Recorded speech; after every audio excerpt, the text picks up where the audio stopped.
식생활과 건강. 우리의 육체는 우리가 먹는 음식물로 이루어집니다.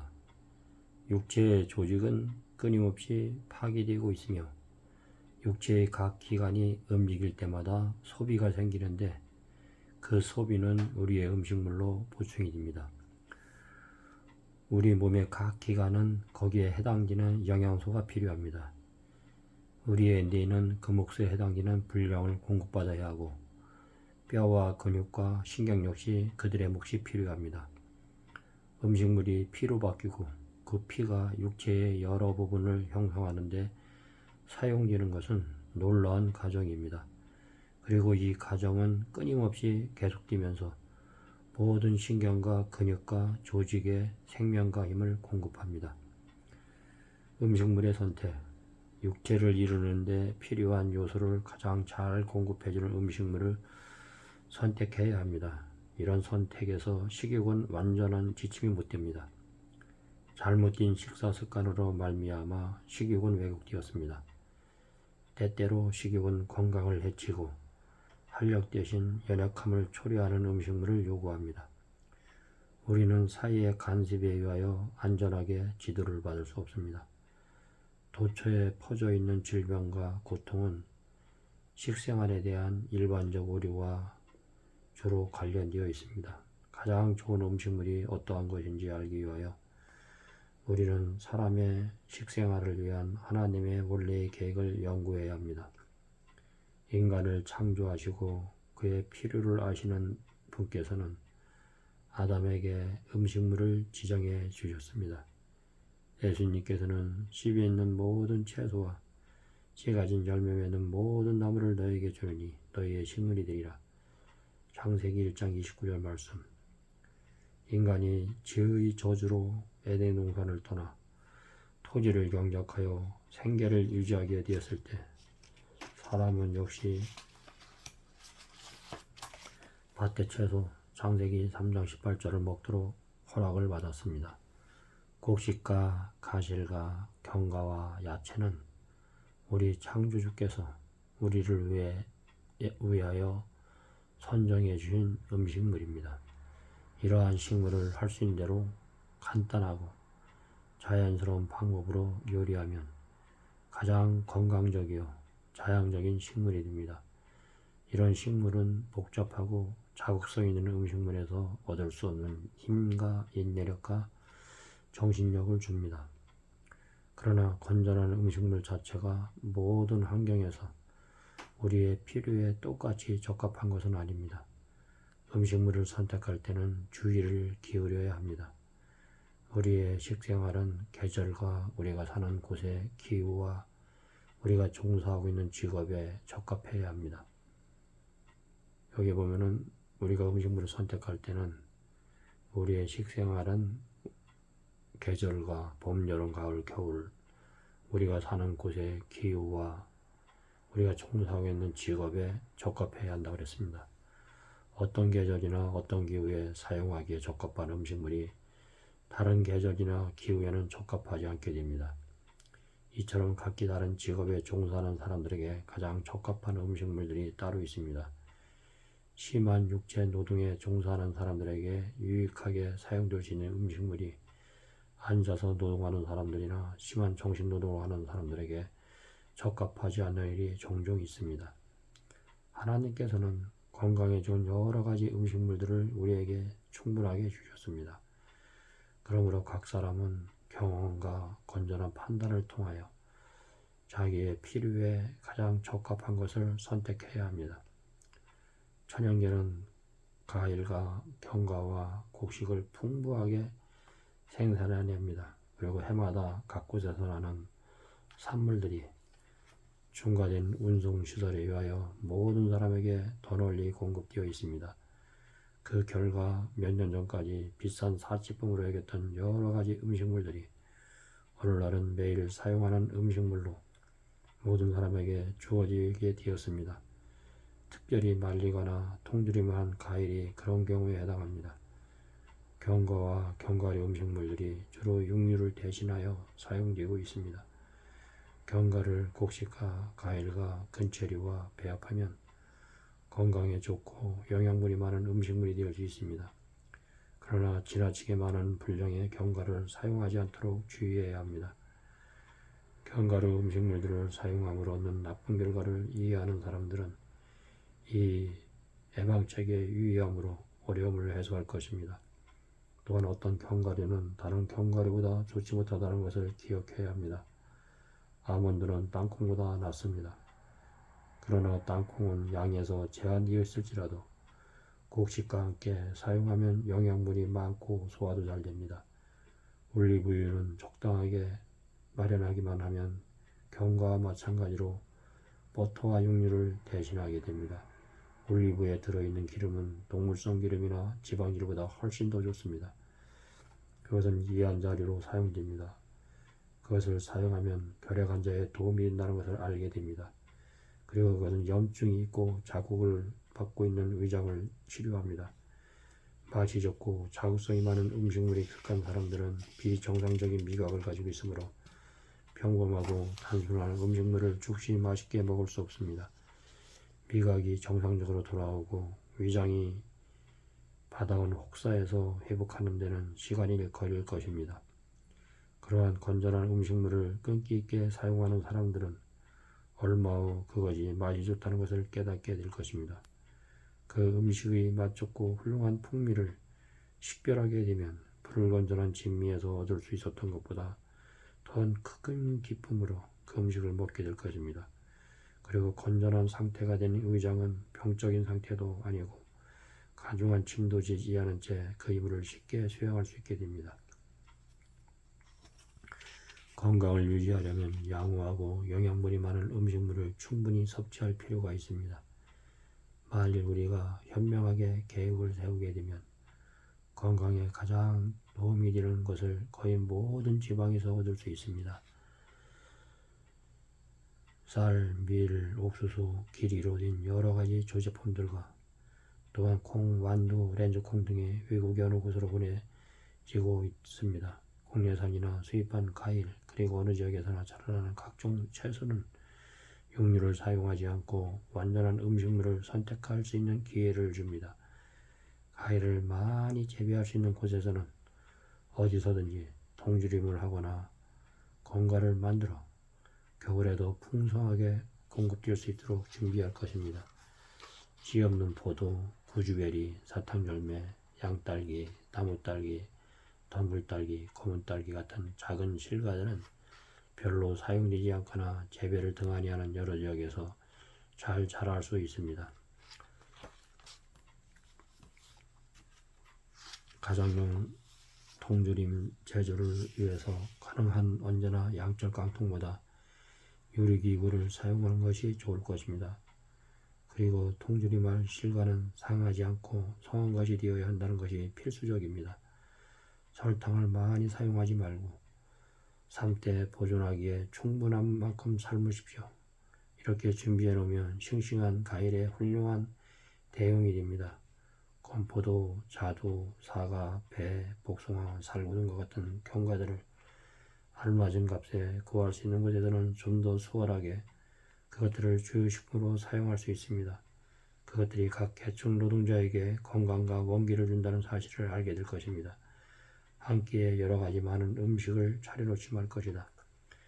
왜냐하면 그렇게 함으로 가식을 조장하고 소화불량을 일으키는 원인이 되기 때문입니다. 한 끼에 과일과 채소를 같이 먹는 것은 좋지 않습니다. 만일 소화력이 약하면 그 두 가지를 함께 먹는 것은 때때로 속을 불편하게 하여 정신적 노력을 하는 데 지장을 일으킬 것입니다. 한 끼는 과일을 먹으면 다른 끼에는 채소를 먹는 것이 좋습니다. 식사는 늘 변화가 있어야 합니다. 같은 방법으로 요리한 같은 음식을 매끼 식사 때마다 또는 날마다 식탁에 올리지 말아야 합니다. 식단의 변화가 많을수록 식사는 더욱 맛이 있고 신체적은 더욱더 중진됩니다.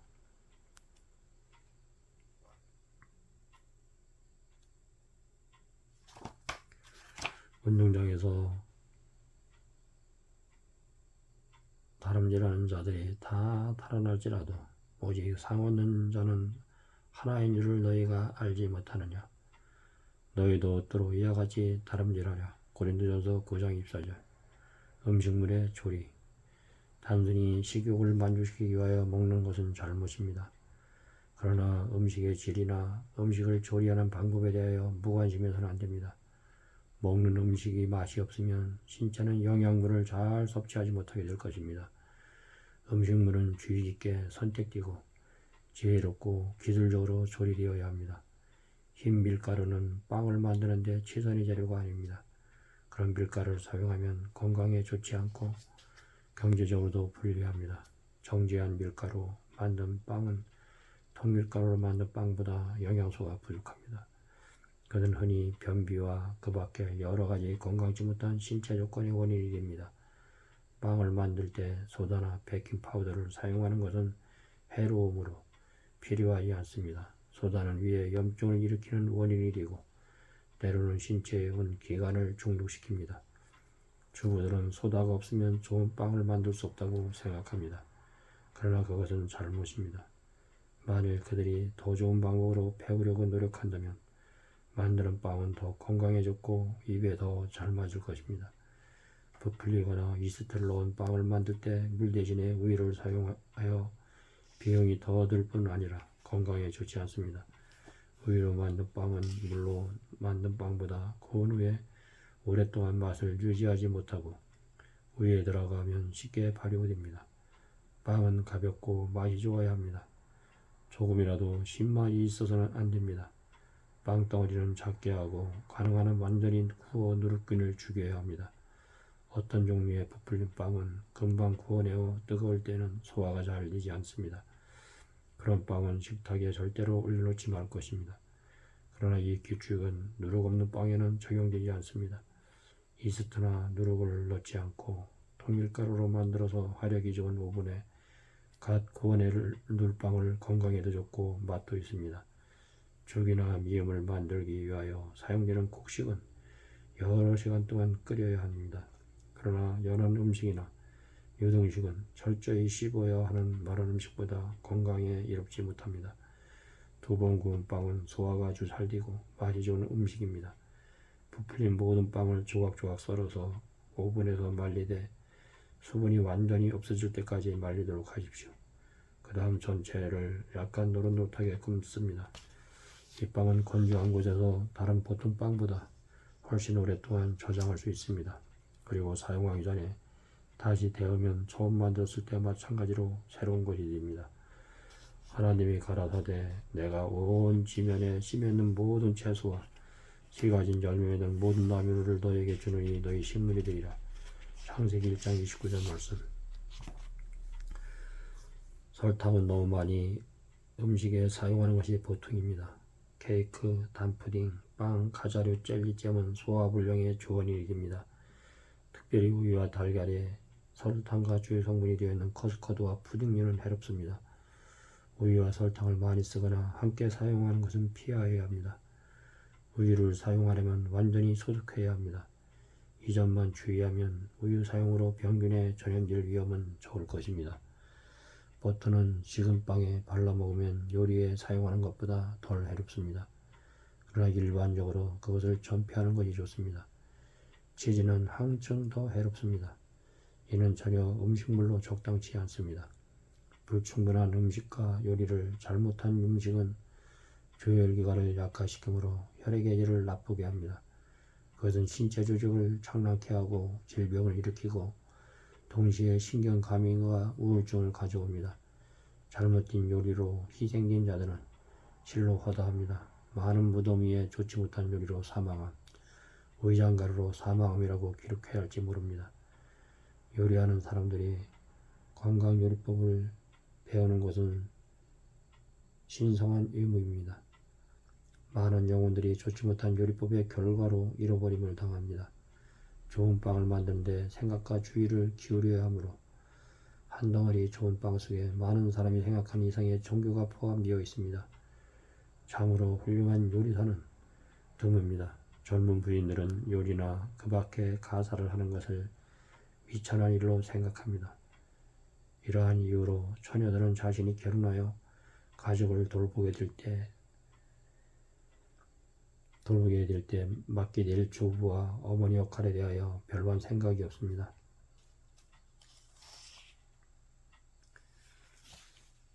요리는 절대 미천한 과학이 아닙니다. 실제 생활에 있어서 가장 요긴한 일입니다. 이는 모든 부인이 배워야 될 과학인 동시에 좀 더 가난한 부류의 사람들에게 유익이 될 방법으로 그것을 가르쳐야 할 것입니다. 음식을 맛있게 하고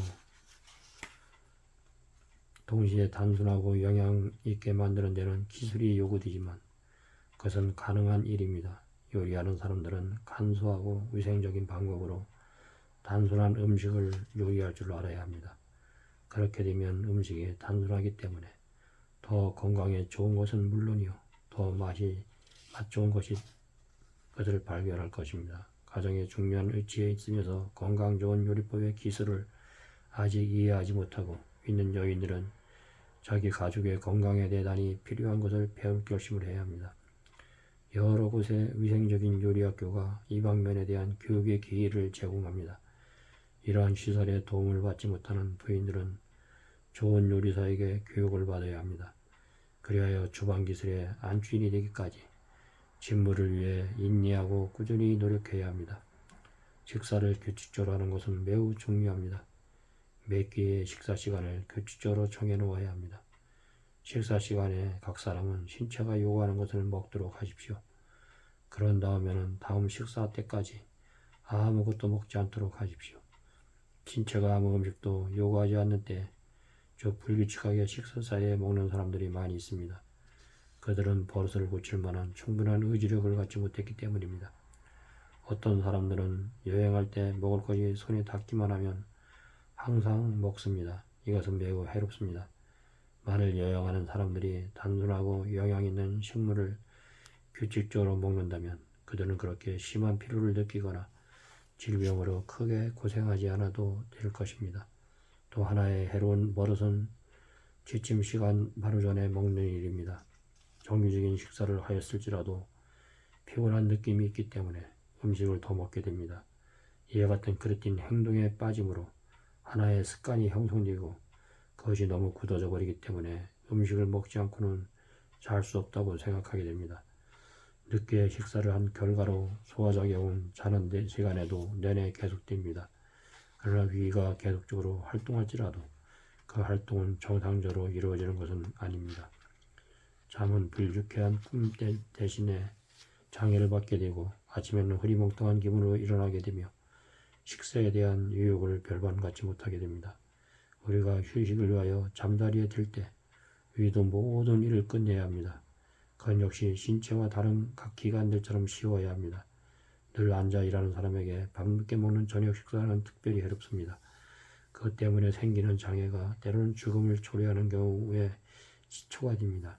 많은 경우 허전하여 음식물을 요구하게 되는 것은 낮 동안의 소화기관을 너무 가중하게 사용했기 때문에 느끼게 되는 것입니다. 한 끼의 식사를 처리한 후에는 그 소화기관들의 휴식을 요구합니다. 적어도 식사와 식사 사이에는 대여섯 시간의 간격이 있어야 합니다. 그러므로 이 방침을 실행하는 대다수의 사람은 하루에 3끼보다 2끼를 먹는 것이 더 나은 것을 발견될 것입니다. 모든 낙농식품을 깨끗하게 보존하는 일은 참으로 중요한 문제입니다. 낙농 가축들을 자주 검사하고 동시에 낙농식품을 철저하게 저온 살균하거나 냉장하는 일이 목적으로 이루어질 있을지라도 불확실한 방법으로 부주의하게 그 문제에 다루어지며 건강에 심각한 위험을 주게 됩니다. 그 사실은 미 정부 당국의 전문가 로에나 카페턴 씨가 미국 농림부 해부 1705에 거대한 인간의 식물로 장려되고 있는 우유에는 세균에게도 훌륭한 식물이 되는 동일한 화학적 요소와 물리적 성질이 있음이 논문에 밝혀져 있습니다. 그 논문을 읽은 사람은 해고 말랑말랑한 치즈나 그 저자가 건강에 좋다고 인정한 유사한 식물을 포함되어 있지 않다는 것을 깨닫게 될 것입니다. 편집인주 하나님이 가라사대 내가 온 지면에 씨 맺는 모든 채소와 열매 맺는 모든 나무를 너에게 주노니 너의 식물이 되리라. 창세기 1장 29절에 하늘의 식단은 씨 맺는 채소와 씨 가진 열매 맺는 모든 나무입니다. 그 하나님께서 우리에게 선택한 음식은 동구식과 콩과 감자와 고구마류와 채소와 가시류입니다. 우리는 이러한 식물을 단순하게 먹을 때 건강에 유익합니다.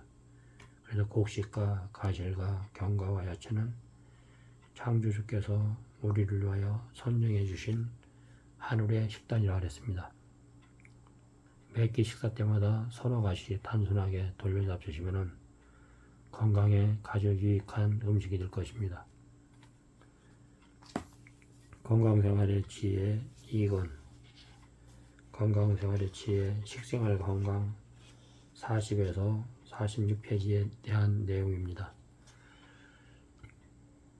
그늘이 없고 건강하고 행복한 가정 이루시길 간절히 마음으로 기도하겠습니다. 유튜브를 많이 애용해 주셨으면 감사하고 이 내용이 좋으면은 집안 식구들이나 주변 사람들한테 많이 유튜브를 알려주십시오. 그리고 방영하게끔 도와주십시오. 건강은 건강할 때 지켜야 됩니다. 오늘 하루도 즐거운 하루 되십시오. 건강하십시오. 감사합니다.